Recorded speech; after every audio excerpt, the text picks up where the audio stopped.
white people, just get over it. Like, slavery was a long time ago. All right? Why can't they just move on? Well, this is sort of precious coming from people who set off fireworks every July 4th. Because that's some old shit too, right? Like Independence Day, that didn't happen last week, right?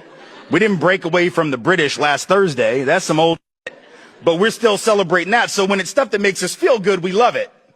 When it's stuff that makes us feel better than others, superior, like we're the greatest people in the greatest country ever struck off in the forehead of God Almighty, oh, we'll remember that forever. We just don't like the stuff that brings us up a little short, makes us look a little less than superior, maybe not quite as good as we'd like to believe.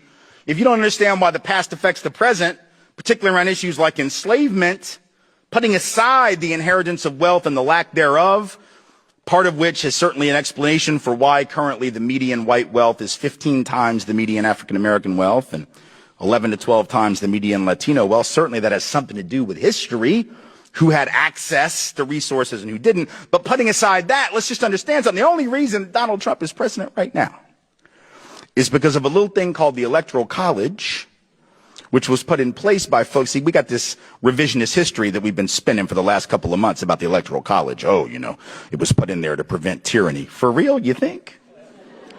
Do you really think that? Because I don't think that. Right? That might have been one of the things that folks were concerned about, but it was also put in because folks like the folks in Virginia, in the bigger slaveholding states, right, didn't want direct democracy or anything even remotely like it because it would have hurt them, because so much of their population was not enfranchised, right? So much of their population in some areas, 40% or over half of the people in some of those slaveholding states were what? Disenfranchised, counted as 3/5 of a human being, not considered people. And if you had anything remotely resembling direct democracy, those states would have been harmed by that. So in fact, the Electoral College was in part a compromise with slaveholding states, states who were dependent upon enslavement as a mechanism of economic development so as to improve their political position vis-a-vis non-slaveholding states.